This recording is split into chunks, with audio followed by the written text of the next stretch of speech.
Nos limites da pequena vila, onde as árvores se erguiam como silhuetas fantasmagóricas contra um céu vazio, Helena caminhava como uma náufraga em um mar de escuridão. Não havia estrelas, nem luar, apenas um vazio sufocante que parecia espremer o fôlego de seus pulmões. O vento, outrora frio e familiar, carregava agora um cheiro pungente de decadência, como se algo antigo, profundamente enterrado, houvesse despertado. As casas, com suas janelas enegrecidas, pareciam olhos vazios que a observavam em um julgamento mudo. A neve acumulava-se nos telhados, mas não havia beleza nela. Era pesada, úmida, e sua textura lembrava carne doente. Helena hesitava a cada passo, pois o silêncio ao seu redor era mais opressivo do que qualquer som. Parecia vivo, pulsando, como se algo invisível a estivesse rodeando. Quando um som finalmente cortou a quietude, o estalido de um galho, ela se virou abruptamente, os olhos arregalados cravados na floresta. Nada se movia. Mas o silêncio agora parecia ainda mais denso, como se respirasse. Subitamente, uma sombra colossal agitou-se no horizonte. Não tinha forma definida, apenas uma vastidão que parecia devorar a luz.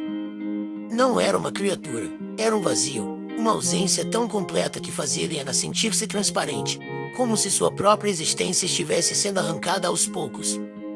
Tentou correr, mas seus pés afundavam no solo, que parecia transformar-se em algo viscoso, prendendo-a como uma mosca em âmbar.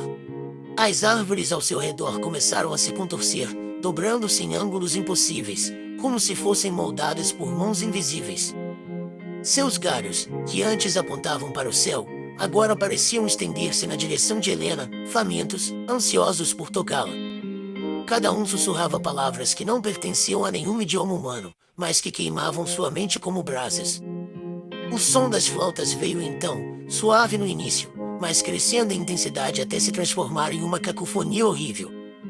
Parecia uma paródia grotesca de uma canção natalina, distorcida, sem ritmo, mas terrivelmente hipnótica. Helena cobriu os ouvidos, mas era inútil.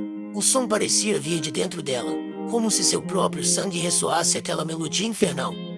Olhando para o céu, ela viu que ele não era mais negro. Agora, pulsava com cores que não pertenciam a este mundo, tons de verde nauseante e púrpura metálico que se entrelaçavam como uma ferida aberta. Do céu desceram rachaduras, como se o próprio tecido da realidade estivesse cedendo. Entre essas fendas, Helena vislumbrou algo que jamais deveria ser visto. Era uma imensidão de olhos, bocas e formas que desafiavam qualquer lógica.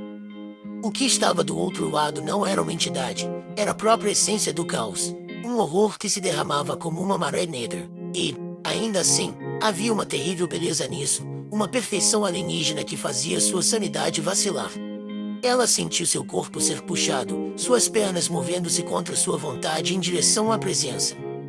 Tentou gritar, mas sua voz se perdeu no som das flautas e no uivo crescente do vento. Tudo ao seu redor estava desmoronando, as casas, as árvores, o chão, como se fossem apenas uma fina camada cobrindo algo muito mais antigo, muito mais real.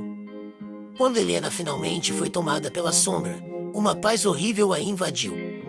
Percebeu, em meio ao pavor, que a presença não era estranha. Era algo que sempre esteve lá, adormecido sob a superfície de todas as coisas. O ciclo é inevitável, sussurrou uma voz sem corpo, e Helena sentiu-se desintegrar.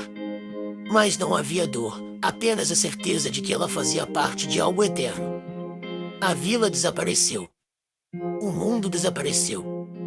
Restou apenas o som das flautas, ecoando na vastidão, como um epitáfio para uma realidade que havia sido engolida.